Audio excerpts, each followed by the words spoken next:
أعوذ بالله من الشيطان الرجيم. بسم الله الرحمن الرحيم. بسم الله الرحمن الرحيم. Bugün günde kişilerin köpçülüğünde bir naşar bir gadet kurga doğru kile. Yani kişilerin gaybetlerini söylev, kişilerin kimşiliklerini koru, kişilerin nişikkine bulsa da rencitü, nindigine revişte bulsa da olarga bir kimsetip, qaraş hem onların sözlerini taratı. Lakin bir nerseni istettirmek gerek. Allah subhanahu wa ta'ala kafir, Müslüman buluğa qaramasdan, münafık yoki müşrik buluğa qaramasdan, dünyadagi bulgan barliq xalqlarni, maxluqlarin bulgan bütün kimşiliklerin, onların naşır sıfatlarını yeşirge tirişa. Allah Teala'nın ismi de Es-Sattaru. Yani bütün nerseni yeşiruvşi, günahlarını, kimşiliklerini, yetişsizliklerini yeşiruvşi. Adam bolası özün Allah Teala'dan üstün koyup, şu özüne uşaş bulgan, özünün tengdeşi bulgan, kardeşi bulgan, barsının da kimşiliklerini söylerge aşkına, görürge aşkına, külürge aşkına, maskıl itirge aşkına.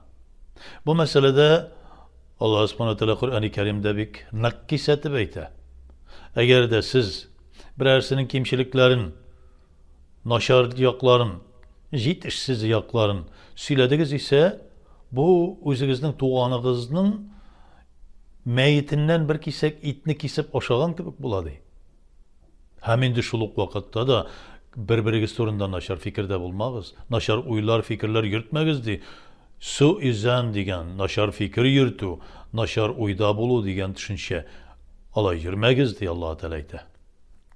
Peygamberimiz sallallahu aleyhi ve sellem de eyte. Birbirinizni yaratırga gerek. Birbirinizni yaratsağız, siz birbirinizin kimşiliklerini kurmasiydiniz. Çünkü eğer de siz yaratmışsınız iken Allah Teala'nın ayeti kerimesine doğru getirip yaşamışsınız. Siz şul vakıta kadar kamil imanda bula almazsınız ki, yani iman getirgen bulup sanılmazsınız ki, Peygamberimiz sallallahu aleyhi ve sellem özünüzge tilegen yakşılıkını kardeşinizge tilemiş yatırıp. Yani özünüzge nindi nerseni yakşılıkını tileysiz, şunu kardeşinizge tilegiz. Şunu tilegenden sonra siz iman getirgen bulup sanalasınız. Onun üstüne tügel, kamil bulgan iman ko'ngilingizga kirib o'rnashsin uchun o'zingizdan, nafsingizdan da, doğanlarınız, etiyenigizden de, bütün dünyadaki bütün narsalardan da ortiqroq meni yaratmış yatırıp da Peygamberimiz sallallahu aleyhi ve sellem ayta. Sizning imanınız kamil bo'lmay. Hatta Ömer ibn Hattab turundagi bo'lgan hadisni esga tushirga kerak bu o'rinda. Yani narsadi? Ya Resulallah, men seni bütün nerseden ortiqroq yaratamdı. Özünden de, nefsinden de, yani nefs degen söz, özünden de ortiqroq yaratasınmı ya Ömer dey. Allah yok tugul şul ya Resulullah dey, özümni biraz ko'proq yaratarak düşem degeç, yok. Alaysa Ömer sen hali iman getirgen bulup sanalmışsın dey. Ya Resulallah, neçik dey? Eğer de sen meni tügel ettirip yaratmasan, özünden de artık yaratmasan bulmayalı dey. Şol vakitte ya Resulallah, atam anam sana fida bulsun, kurban bulsun. Men seni özümden de artık yaratam. Canımdan, tenimden de artık yaratam. Bütün nerseden artık yaratam. Mene hazır imanın dolu kamil buldu dey. Allah subhanahu teala Es-Sattar degen ismi bilen bizge bütün günahlarımızını, kimşilik, hata, yalgışlıklarımızını qaşırıp tura, yani yeşire, başkalarına көрсетмей. Kıyamet meydanında da işli, ana, ey falan kişi, nindi günahlı kişi, melek itire ya Rabbim senin karşına digeç, onun bir nindi günahı yoktu. Nişik? Çünkü ul özünün kardeşlerinin kimşiliklerin, naşarlıkların, yetişsizliklerini görgeç, kişilerge söylenmedi.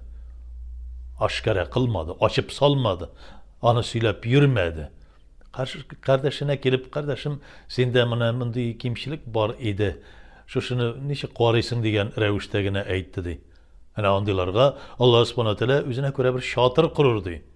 Şatırga kirtip o'tirtir da Yani şu şatırının içinde amel defterin verir. Oka. Hem indi okuğan vakitte jılı okur. Şunun kadar kimşilikleri, şunun kadar yavuzlukları bu kişinin. Lakin Allah subhanahu ve teala eyter. Ey kulum de. Mene sin nişik benim isimime doğru getirip Es-Sattar degen isimime doğru getirip satır kıldın. Yani kapladın, yeşirdin üzerinden kardeşlerinin günah, kimşilik, hata yalgışlıkların. Bugün kıyamet meydanında süyünüş sina, bugün min senin bütün kimşiliklerini, yalgışlıklarını, günahlarını yeşiremdi. İkinci birevlerge kelgende. Allah subhanahu wa ta'ala birevinin kuluna amel defterlerini tutturur. Hem indi aş oku diyer kıyamet meydanında. Şunda okugan vakitte okuy işinde şu kadar izgilikler, şu kadar indi evliya derecesinde kişi hazırda tışkı yağın okudu. Tışkı yağında da yazılgan bulur iken, yani amel defterlerin kıyamet meydanında birgende eşi tışı yazılgan, yazı bilen tulgan bola. Bunkünde kaplangan bolsa da, bunkünde yabılgan bolsa da, dışında bir nese körüne turgan bolmasa da, bir kim körelmese de, amel defterleri kişi vafat bulgandan soň, lakin kıyamet meydanında Allah subhanahu wa ta'ala açıp görsetir, şu hatta onun tışına da yazılgan bulur. Her tışın okudu. Tışın elbette başka kişiler karab görüp dura. Başka kişiler karab görüp dura. Nerse yazılganın tışkı yağın eğlendirip karasa, anda bütün kimşilikleri, hataları, yalgışlıkları yazılgan. Bütün kıyamet meydanı şunu seyretip, şunu karab, şunu nindi izgi kişi bulup yürü idi bu, karal nindi bulgan iken dip seyir kılaşaklar, karab duracaklar. Kirsinşe de, kaybır evleri kirsinşe. Allah subhanahu teala şu kıyamet meydanında amel defterlerini kullarına tutturur da, ulanı aşır da jılı okur. Ya Rabbim bu kadar günahlarım köp, nişlimsin indi deyip, hazır tışkı yağın okudu.